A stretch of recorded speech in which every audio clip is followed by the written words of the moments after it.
Maka sesungguhnya yang paling baik zikir itu la ilaha illallah. Nabi kita meninggalkan baca lah la ilaha illallah tu. Cuma Nabi tak baca ramai-ramai. Jadi kita baca ramai-ramai, salah ke? Baca ramai-ramai. Sedangkan dia adalah suatu majlis zikrullah. Majlis zikir ini dan kita ni berada dalam majlis zikrullah. Sekarang. Malaikat menebarkan sayap sampai ke langit, melindungi orang-orang yang berada dalam majlis zikir. Majlis zikir bukan pengajian sahaja. Kalau bukan tasbih kilo pun okey, itu zikir. Bila bertahlil seorang boleh, tak ada masalah. Bila beramai tak boleh ke tak? Kan ramai itu kadang-kadang lebih baik. Sembahyang pun ada baiknya, ada baik berjemaah.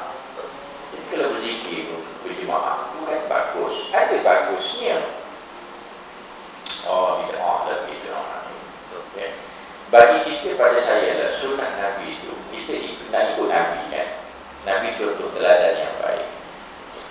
Dia mungkin yang kata tidak sunnah itu kerana dia mengatakan tidak ada hadisnya, tidak ada keterangan yang jelas.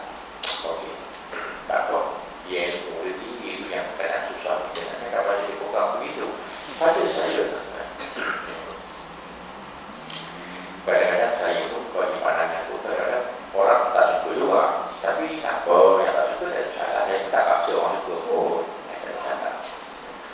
Dalam buku kata sunnah ada 3, tapi dalam buku kata sunnah ada 4. Tapi saya kata sunnah ada 5. Ada orang yang ada, dengan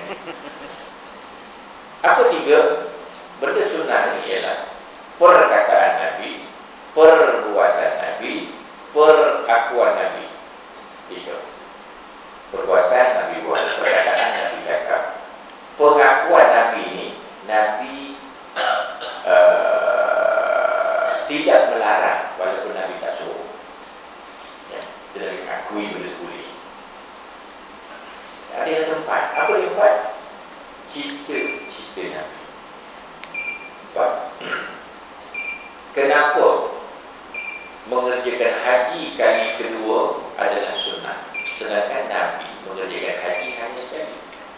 Sebab di tahun Nabi wafat, Nabi bercita-cita kalau dipanjangkan umur, Nabi nak mengerjakan haji sekali lagi pada tahun itu. Tapi Nabi wafat. Okey. Jadi cita-cita itu jadi sunnah. Ya, 4. Tapi saya kata 5. Yang ada yang mahir. Yang 5 yang mahir. Yang mana ada. Susah nak cari yang ada ni. Apa dia? Saya kata adalah juga sunnah. Kalau kita mampu untuk berfikir secara Nabi berfikir, juga sunnah. Ya. Apa pula itu ya. Kita tak nampak Nabi buat, tak nampak Nabi cakap, tak nampak Nabi akui, tak nampak Nabi hidup itu. Tapi kita mengenali Nabi daripada hari-harinya. Kita kenal Rasulullah ini. Macam ni cara Nabi berfikir. Nabi ni macam ni, cara dia berfikir begini. Ya. Cara berfikir Nabi itu adalah sunnah. Sebab Nabi tidak pernah berfikir secara tidak baik, tapi sentiasa berfikir secara baik. Walaupun Nabi itu bercakap dan sebagainya melalui wahyu, tapi ada benda yang Nabi sendiri berfikir. Bukan dia Nabi berfikir, cara hidup Nabi itu cara Nabi berfikir. Itu dulu. Kalau kita boleh ikut juga adalah sunnah. Satu kata, mana sunnah ni banyak. Yang keduanya, hadis Nabi banyak. Pasal apa banyak? Banyak sebab apa saja yang Nabi cakap selepas umur Nabi dilantik jadi Rasul, ya. Apa saja yang Nabi cakap, dia jadi hadis. Ya. Apa saja yang Nabi buat, dia jadi hadis. Apa saja yang Nabi akui, dia menjadi hadis. Ya. Kita satu hari berapa ayat kita cakap daripada pagi tidur sampai kita nak tidur. tuan senyap. Lepas saya maghrib isyak ni hari kuliah aja. Cuba tak ada saya senyap tuan nak kamu cakap. Tapi sebab saya cakap tuan habis ni kamu tak cakap aku. Berapa banyak kita cakap sama. Adakah Nabi? Nabi memang dia tak cakap benda yang tak perlu, yang tak. Tetapi Nabi masih lagi bercakap. Setiap hari. Cakap dengan sahabat ni, cakap dengan sahabat ni, cakap dengan isteri, cakap dengan orang-orang ni. Dia sentiasa bercakap. Dan setiap cakap Nabi itu menjadi hadis. Dan kadang-kadang Nabi cakap satu ayat begitu. Sahabat yang dengar ni 2-3 orang. Sahabat A menyampaikan kepada B, sahabat C menyampaikan kepada si D, sahabat E menyampaikan kepada si F. Ya, tuan bayangkan B, E, F ni demo ni dah dapat besi yang berbeza sebab ada 3 orang. Daripada satu cakap Nabi dia pecah 3. Yang dengar ni pula Rasulullah pernah sabda gini. Dia pun sampai dengan orang. Bayangkan berapa banyak hadis ada. Itu dulu perbuatan. Itu baru percakapan dia. Perbuatan Nabi lagi banyak khilaf. Sahabat yang tengok gitu, oh dia kata begini, yang kawan, oh dia jalan macam-macam. Jadi sangat banyak hadis, ada berjuta-juta. Ya. Dan berjuta-juta itu yang perlu dihafal oleh seorang mujtahid yang mutlak, ya. Dia sekurang-kurangnya perlu menghafal 400.000 hadis dengan matanya, dengan segala-galanya, komplit hadis itu 400.000. Susah ke senang tak? Quran yang kita tak terapin itu ada 6,000 lebih ayat sahaja. 6,000 lebih tak terapin dah. Jangan 6,000 lebih. Juzuk Ammar pun tak habis lagi. Apa? Juzuk Ammar tu tuan-tuan boleh hafal. Oi, jadi Tok Imam canggih tuan-tuan. Surah lazim waktu aku bawah ada pun banyak gagap lagi. Ini 400.000 hadis beserta dengan matanya, dengan perawinya, sebagainya, komplit baru boleh dimusnahkan. Ya. Tapi kalau hadis ada berjuta-juta dibandingkan dengan 400.000, banyak lagi yang tidak dihafal daripada yang dihafal. Sebab itu kalau dikatakan tidak ada hadis, takut-takut sebenarnya bukan tak ada hadis, tapi hang tak jumpa hadis tu. Ini Bukhari dan Muslim yang hebat itu pun dia ada kitab masing-masing. Ada 4 lagi kitab. Apa tu imam hadis yang juga hebat-hebat. Dan sebahagian hadis mereka tak ada pada hadis Bukhari dan hadis Muslim. Maknanya hak Bukhari Muslim yang hebat ini pun ada hadis yang dia tak jumpa, bahawa dia jumpa. Jadi kita ni hebat benar jumpa semua hadis daripada orang yang tidak ada hadis. Jadi saya rasa tak berapa risau. Kalau tak ada Quran, okey. Buka Quran cari, tak ada, okey tak ada. Jadi kalau tak ada hadis ni, bukan hadis tu, tak hadis tu lagi. Tak ada hadis. Hadis ni pada saya sangat banyak.